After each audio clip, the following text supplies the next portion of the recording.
ये है आवाज न्यूज नेटवर्क और आप देख रहे हैं आवाज भारतवर्ष। नमस्कार, मैं हूं मुकेश और आवाज भारतवर्ष के इस विशेष अंक में आप सबका हार्दिक स्वागत है। वो कहता था ना कि मेरा पानी ढलता देख या मेरा पानी उतरता देख, मेरे किनारे घर ना बसा लेना, समंदर हूं मैं, लौट के आऊंगा। और जब वो लौट के आया है तो अपने साथ सारे विरोधियों के षड्यंत्रों को भी बहा के ले गया है। उनकी उम्मीदों पर, उनके अरमानों पर उसने ऐसा पोछा लगा दिया है कि उनकी सारे अरमानों का फर्श साफ साफ धुला हुआ नजर आ रहा है। उन्हें समझ नहीं आ रहा कि क्या कहें, उन्हें कुछ सूझ नहीं रहा। और देवेंद्र मानो मन ही मन गाता हुआ, मुस्कुराता हुआ, ये कहता हुआ चला जा रहा है कि तू ना रुकेगा कभी, तू ना झुकेगा कभी, तू ना डरेगा कभी, तू ना थमेगा कभी, क्योंकि ये युद्ध है, ये अग्निपथ है, इस पर वही विजेता बनेगा जो अंत तक टिका रहे। और अंत तक टिका रहा ये देवेंद्र, और अब फिर से महाराष्ट्र में इतिहास बनाने जा रहा है। इतिहास कुछ ऐसा जो स्वर्णिम अक्षरों में लिखा जाएगा। पहले प्रचंड जीत आई, अपने साथ कई खुशियां लाई, लेकिन जब कहते हैं ना कि खुशियां आती हैं तो कहीं ना कहीं थोड़ा बहुत विघ्न भी पड़ता है। तो विघ्न भी ऐसा पड़ा कि विरोधियों की बांछें खिल गई, लेकिन वो बांछें ज्यादा खिली हुई नहीं रही। मात्र 10 दिनों में विरोधियों की बांछें जो खिली हुई थी, अब उन पे मुस्कुराहट की जगह उदासी छा गई है। उन्हें समझ नहीं आ रहा है करें तो करें क्या, जाए तो जाए कहां, कोई रास्ता नजर नहीं आ रहा, कोई मंजिल नजर नहीं आ रही, और सिर्फ महाराष्ट्र में एक ही नाम गूंज रहा है, हे देवेंद्र, हे धीरेंद्र, तुम आगे बढ़ो, तुम आगे चलो, हम तुम्हारे साथ हैं, हम तुम्हारे साथ खड़े हैं, और ले चलो हमें उस राह पर जहां पर प्रगति महाराष्ट्र के कदम थे। तो ये तो थी कहानी देवेंद्र की, जो महाराष्ट्र में आज हर बच्चे बच्चे की जुबान पर है। पर यह सफर इतना आसान नहीं था। आपने पिछले 10 दिनों का घटनाक्रम देखा होगा। आज तो चाहे देवेंद्र को हर कोई बधाई दे रहा है, और मीडिया हाउस तो इतना दावा कर रहे हैं, सारे पत्रकार ये बधाई दे रहे हैं, दावा कर रहे हैं कि हमने तो पहले ही कहा था कि देवेंद्र फडणवीस महाराष्ट्र के मुख्यमंत्री बनने जा रहे हैं। लेकिन ये सारे तमाम मीडिया हाउस वही हैं जो देवेंद्र फडणवीस का नाम तो चलाते हैं, लेकिन साथ में ऐसी खबरें भी प्लांट करके दिखाते हैं जहां देवेंद्र का उत्साह कम करने का हर प्रयास किया जाता है। लुटियन जोन्स की मीडिया या वामपंथी मीडिया ने पूरा प्रयास किया किसी भी तरीके से देवेंद्र फडणवीस को मुख्यमंत्री ना बनने दिया जाए, लेकिन सारी समस्याओं से पार पाते हुए देवेंद्र ने विजय पथ पर वो अमर गाथा लिख दी है जो इतिहास के स्वर्णिम अक्षरों में अंकित होने जा रही। देवेंद्र फडणवीस तीसरी बार महाराष्ट्र के मुख्यमंत्री बनेंगे। अब इस सच्चाई को टाल पाना विरोधियों के बस की बात नहीं रहे। नागपुर के एक छोटे से शहर से निकला ये बच्चा इसलिए कह रहा हूं कि जो उनका पालन पोषण हुआ, जो उनके संस्कार हुए, वो इस तरीके से हुए कि जहां बड़ों का सम्मान करना उसको सिखाया गया। संघ के संस्कार उसकी रगों में खून बनकर दौड़ते। वीर सावरकर की पूजा करना, उनके बलिदान को आगे प्रेरणा के रूप में लेना, हिंदुत्व के लिए काम करना, ऐसे कुछ देवेंद्र के गुण थे जिन्होंने देवेंद्र को एक आम इंसान से आज एक खास इंसान के मुकाम तक पहुंचा दिया। और देवेंद्र फडणवीस ने इतिहास रचा। लेकिन आज के इस कार्यक्रम में हम सिर्फ एक इसी इतिहास के ऊपर नजर नहीं डालेंगे। आज मैं आपको वो पर्दे के पीछे की कहानी भी बताऊंगा जहां भरसक प्रयास हुए कि किस तरह से देवेंद्र को इस पद पर जाने से रोका जा सके, किस तरीके से षड्यंत्रों की वो गाथा रची गई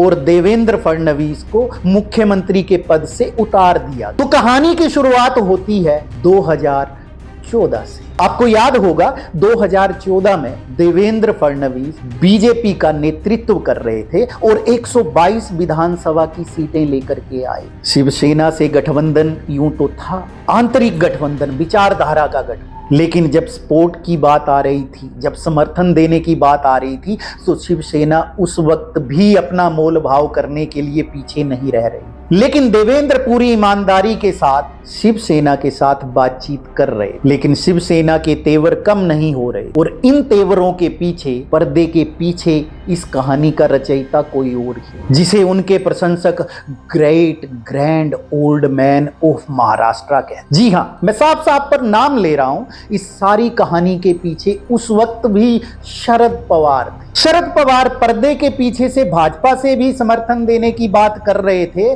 और दूसरी तरफ गेम उस वक्त से ही रचा जा रहा था कि देवेंद्र फडणवीस को उस वक्त भी मुख्यमंत्री बनने से कैसे रोकना है। लेकिन जब उद्धव ने देखा कि कहीं एनसीपी समर्थन भाजपा को ना दे दे और सरकार एनसीपी और भाजपा ना बना ले, इसलिए उद्धव 2014 में भाजपा के साथ आ गए। लेकिन पर्दे के पीछे षड्यंत्रों की कहानी ऐसे ही जारी रही जैसे चल रही थी। और शरद पवार और उद्धव ठाकरे ने एक नई माया रची, या यूं कहें विरोधियों ने एक नई माया रची कि कुछ भी हो जाए, देवेंद्र फडणवीस को अगला मुख्यमंत्री हम नहीं बनने। यहीं से कहानी की शुरुआत होती है और यहीं से गठबंधन की शुरुआत हो जाती है शरद पवार और उद्धव ठाकरे, जिसकी परिणति आपको 2019 में नजर आई। ये आपको किसी मीडिया हाउस ने नहीं बताया होगा, ये आपको कोई पत्रकार ने नहीं बताया होगा, लेकिन मैं आपको पर्दे के पीछे की आज की वो कहानी कह रहा हूं कि षड्यंत्रों की ये रचना देवेंद्र फडणवीस के खिलाफ 2014 से ही शुरू हो गई, क्योंकि शरद पवार को मालूम था कि अगर देवेंद्र फडणवीस एक बार महाराष्ट्र के मुख्यमंत्री बन गए तो उनकी राजनीति, जिस तरीके की राजनीति वो महाराष्ट्र में करते आ रहे थे, उसका स्कोप पहले खत्म होगा और उसके बाद उसकी संभावना भी समाप्त हो जाए। इसलिए शरद पवार और उद्धव ठाकरे की जोड़ी ने देवेंद्र फडणवीस को रोकने के लिए एक नया षड्यंत्र। यूं तो शिवसेना सरकार में आ गई, लेकिन देवेंद्र को रोकने के षड्यंत्र जारी रहे। तो उसके लिए मास्टर स्ट्रोक खेला गया कि भाजपा को कम से कम सीटों पर चुनाव लड़ाया जाए, ताकि भाजपा कम सीटों पर चुनाव लड़ेगी तो चुनाव जीतेगी भी कम सीटों। और 2019 में इस पूरी योजना को, एक रणनीति को अमली जामा पहनाया उद्धव ठाकरे पहले तो 150 सीटों के करीब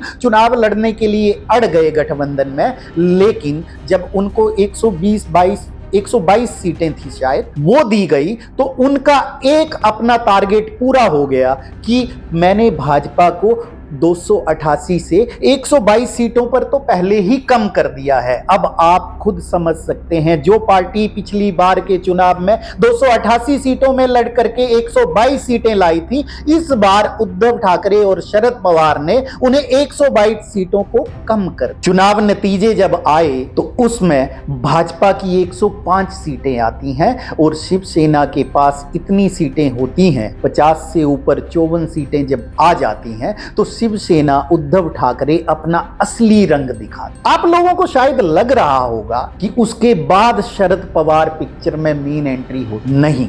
शरद पवार पर्दे के पीछे से 5 साल पहले से ही इस सारी व्यू रचना में लगे। और ये जो महाविकास आघाड़ी बनी, ये रातों रात नहीं बनी। कांग्रेस को इसमें लाना, किस तरीके से, कौन से मोहरे की कौन सी एंट्री कब करानी है, ये शरद पवार ने पहले से ही तय किया हुआ। और इस तय रणनीति के बदौलत भाजपा की सरकार 2019 में नहीं आ पाई। देवेंद्र फडणवीस अपने बूते 105 सीटें तो ले आए, लेकिन बहुमत से वो उतनी ही दूर थे जितनी शायद इंद्र का सिंहासन एक आम व्यक्ति के लिए होता है। फिर उसके बाद की कहानी सबको पता है कि किस तरीके से महाविकास आघाड़ी बनी और किस तरीके से आगे की सरकार 2.5 साल के लूट खसूट चोरी तंत्र की वो सरकार 2.5 साल चली। मकसद एक ही था, देवेंद्र फडणवीस को किस तरीके से सत्ता से बाहर रखना है। लेकिन वो षड्यंत्र ज्यादा दिन नहीं चल पाए।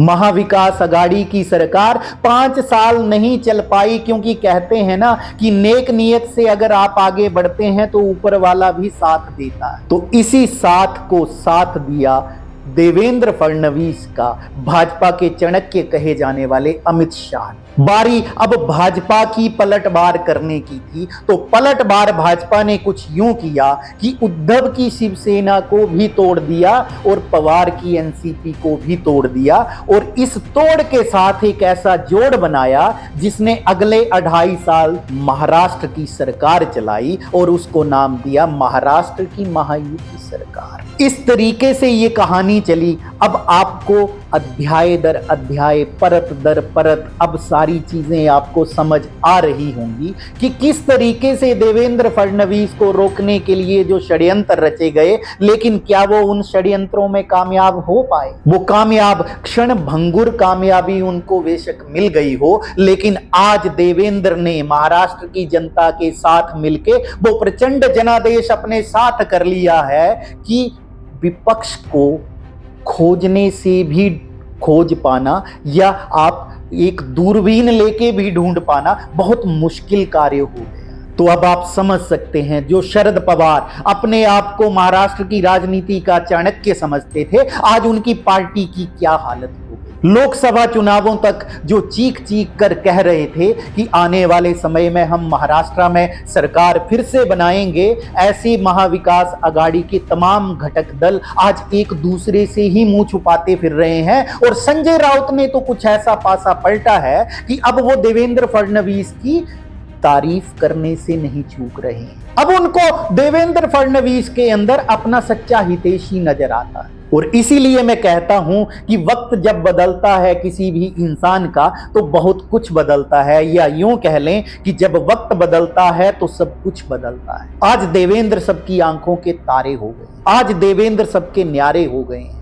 आज देवेंद्र को हर कोई बधाई दे रहा है। लेकिन देवेंद्र ने इस मुकाम तक पहुंचने के लिए जो कठिन तपस्या की है, उसको जानना बहुत जरूरी। आज महाराष्ट्र में जो जीत मिली है देवेंद्र को, वो हिंदुत्व की जीत है। वो कांग्रेस जैसी विघटनकारी पार्टियों के लिए एक सीख है कि हिंदुओं को चाहे तुम जातियों में बांटने के जितने मर्जी षड्यंत्र रच लो, लेकिन जब हिंदू जागेगा तो वो वही नतीजा लेकर के आएगा जो महाराष्ट्र की जनता ने ला करके दिखा दिया है। तो कांग्रेस के लिए भी इस चुनाव के बाद एक सीख है। वहीं शरद पवार को अपनी ही राजनीति अपने सिर पड़ गई। दूसरे की पार्टियां तोड़ के गठजोड़ की सरकार चलाने वाले शरद पवार आज अपने ही घर में बेगाने नजर आ रहे हैं कि उनके द्वारा स्थापित एनसीपी आज उनकी नहीं बल्कि भतीजे अजीत पवार की हो गई है। इसलिए मैं कहता हूं कि इतिहास अपने आप को दोहराता है, और एक बार नहीं बार बार दोहराता है। जो इस इतिहास से सबक ले लेता है वो आगे बढ़ जाता है, और जो उस इतिहास से सबक नहीं लेता वो ढूंढने से नहीं मिलता। उम्र के इस मुकाम पे शरद पवार अब पहुंच चुके हैं जहां से उनकी वापसी महाराष्ट्र और देश की राजनीति में लगभग नामुमकिन सी दिख। वहीं उद्धव ठाकरे, हिंदू हृदय सम्राट बाला साहब ठाकरे के सुपुत्र, आज जनाब बाला साहब ठाकरे उन्होंने बना दिया है ठाकरे। आज जनाब उद्धव ठाकरे हो गए। आप समझ सकते हैं, जब कोई अपनी जड़ों से विमुख होगा, जब कोई अपनी विचारधारा से विमुख होगा, तो उसकी भी वही हालत होगी जहां पर आज उद्धव ठाकरे पहुंच गए हैं। और मजबूरी में उद्धव ठाकरे को अब अपने कार्यकर्ताओं को, अपने कॉरपोरेटर्स को बुला करके ये संदेश देना पड़ता है कि हमें अब हिंदुत्व की राह पर वापस लौटना है। तो हिंदू कितना विश्वास अब उद्धव ठाकरे पे करेंगे ये तो वक्त ही बताएगा, क्योंकि वो घड़ी भी ज्यादा दूर नहीं है। 6 महीने बाद मुंबई में नगर निगम के चुनाव आएंगे। वहां उद्धव ठाकरे कितना बेहतरीन या बेहतर या सामान्य कौन सा प्रदर्शन करते हैं वो तो 6 महीने बाद ही पता लगेगा। वो वक्त जब आएगा तो अपनी कहानी खुद कहेगा। लेकिन अब इतना तय है कि देवेंद्र फडणवीस ने उन्हीं के मोहरों से, शतरंज के मोहरों से उन्हीं को शय और मात दी है कि आज सब अपना मुंह छुपाए घूम रहे हैं। तो इस राजनीति से सबक लीजिए जनाब, और आगे बढ़िए। हो सके तो सकारात्मक राजनीति करिए, क्योंकि ये देश युवा है और युवा ये समझता है, युवा ये जानता है कि उसको कोई वर्गला नहीं सकता। एक बार तो शायद झूठ का तंत्र चल जाए, लेकिन युवा इतना समझता है कि जब वक्त आएगा तो वो सही वक्त पे सही फैसला जरूर करेगा, और जब सही वक्त पे सही फैसला होगा तो उसके परिणाम जो आएंगे वो महाराष्ट्र चुनाव के परिणाम से ही मिलते जुलते। विपक्ष के लिए जाते जाते एक सीख और है कि जमीन से जुड़िए, लोगों का काम करिए, लोगों के साथ जुड़िए, सकारात्मक विपक्ष की भूमिका निभाइए, तो हो सकता है कि अगली बार जनता को अपना मुंह दिखा पाए। लेकिन अगर नहीं जुड़ पाए तो ये देवेंद्र है जनाब, इस बार प्रचंड जनादेश लेके आया है, विपक्ष ढूंढे से नहीं मिल रहा है। अगली बार वो क्या गुल खिलाएगा, महाराष्ट्र को कहां लेकर के चला जाएगा, तो विपक्ष के लिए चुनौतियां और कम नहीं होंगी। फिलहाल आवाज भारतवर्ष की पूरी टीम की तरफ से महाराष्ट्र के नए नवेले मुख्यमंत्री बनने जा रहे देवेंद्र फडणवीस को हार्दिक बधाई, बहुत बहुत शुभकामनाएं उनके उज्जवल भविष्य के लिए। नमस्कार। अगर आप हमें YouTube पर देख रहे हैं तो हमारे चैनल को सब्सक्राइब करें और बेल आइकन को दबाना ना भूलें। अगर आप हमें Facebook पर देख रहे हैं तो कृपया हमें लाइक, शेयर और कमेंट करना ना भूलें।